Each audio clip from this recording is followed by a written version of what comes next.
Hi everybody, this is Dan God of Thunder, bringing you a list of changes that I would make if I was in charge of balance for Smite. Before I begin, I just want to give you guys a couple of disclaimers. I am, first off, not good at this game. If we disagree on something, it's probably because I am dumb and wrong. Maybe not, but probably. The second disclaimer, I am not an employee of Hi Rez, I am not affiliated with them, and I do not use any sort of data mining services. This is all just conjecture and theory based off of what I think should be changed. There's going to be a lot of changes for God balance, so most of these changes are fairly small. The first change is a buff to Opwash, who by God needs something to his kit.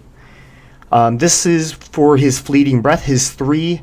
If he does additional damage to a target that has healed off of an ability, Opwash's passive immediately triggers. Because no one really plays Opwash, as a reminder, he gains 5% of his maximum hit points back, maximum health, 3% of his mana, and the cooldown on his 1 and his 2 both decrease by 2 seconds. This makes him a lot stronger as an anti-heal pick and kind of shoves him to that niche. He really only does 2 things well, punishing healers and zoning, but he doesn't really do enough damage to be worth it, and the anti-heal is kind of niche. RTO, another god everyone thinks needs to get a lot of work done. A full second is being reduced off of her Entangling Vines. Ferocious Roar is not being changed. So it's 1 second fewer for the cripple field at all ranks. And the debuff to attack power is being reduced by 5% at all ranks, which means that if you want to have any impact from power debuff, you will need to have 2 points in the ability, so it starts off at 0. Bacchus, this is kind of a mix, but overall a buff.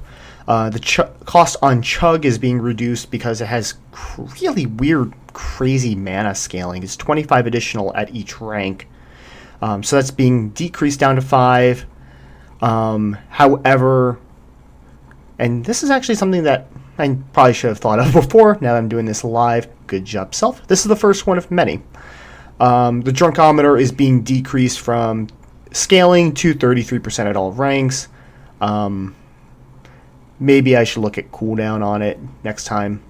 This will probably be revisited, with an Intoxicate getting 20% power, 20% Drunkometer buff immediately upon use. Kind of the thematic logic. Well, he smashes his wine jug and you know, he's in the center of it. Pretty sure he drinks some of the wine too. Bakasura is getting another buff as well. Another god no one has been playing. This is to Regurgitate. This is a buff to the HP and to the physical power on his minions.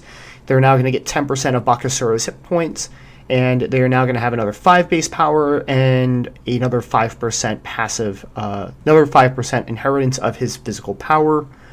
Still not going to be massive, but they will at least be able to be something of a threat rather than the non-issues they typically are. Bastet getting a little bit of a rework of her passive off of her ultimate. Instead of gaining passive physical power for 9 seconds, she's instead going to gain a stack of Vengeance. What I'm calling the stacks, it doesn't matter. And the next time she uses an ability, she consumes all stacks of Vengeance, but it does an additional 9, scaling up to 21 bonus physical power. So she can leap onto somebody and do an extra up to 63 damage. Kukulkan, this is a nerf to him. His Vent Anger requires a point in it in order for it to do anything in Berserker mode.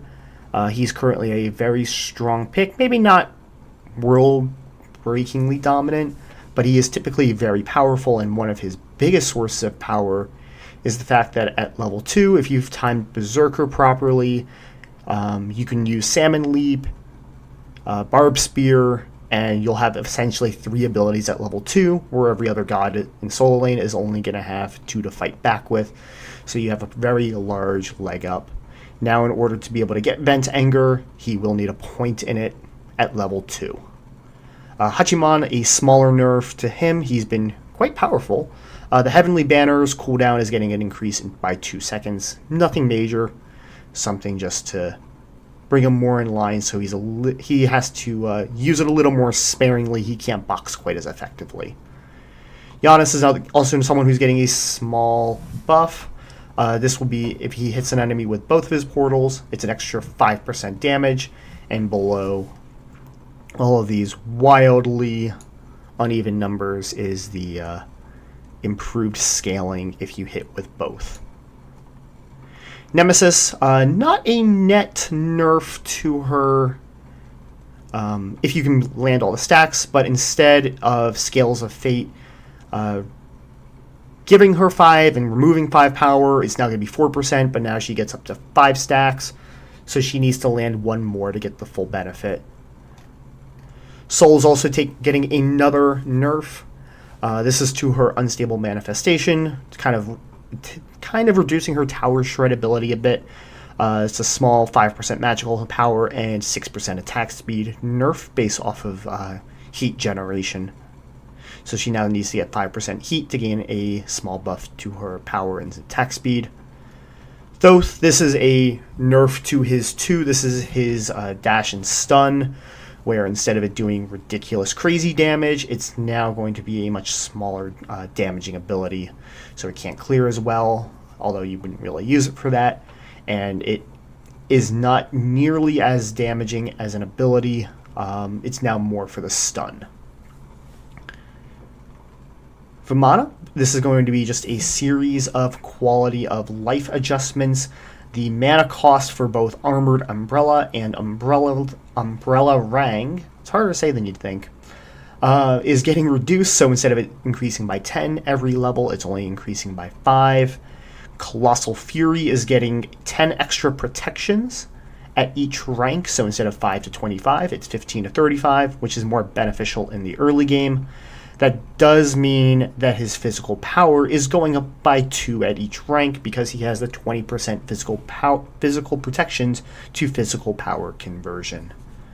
And Shibalanke is another one, actually a couple more I think, that are being buffed. Shibalanke, instead of Poison Darts dealing 30% extra damage on the second and third, he can hit up to 3 on a target. And so it would be 100, 130, 160. Now this is going to be 100, 150, 200% damage. And the movement speed increased by Darkest of Nights is actually going up quite a bit, which will give him sort of a mini self-sprint along with his attack range increase. Still very focused towards late game. Poison Darts should help him box and clear a little more effectively though. And okay, turns out that is it. There will be another video on items. Items is going to be a little bit more of a comprehensive breakdown. But if you like this video, hit the like button. Super appreciated. Follow me on Twitch. I do stream at twitch.tv/DanGodOfThunder. Tell folks, tell people you know, tell everyone you like, tell some people you hate. Thank you for watching. Take care, and I'll see you next time.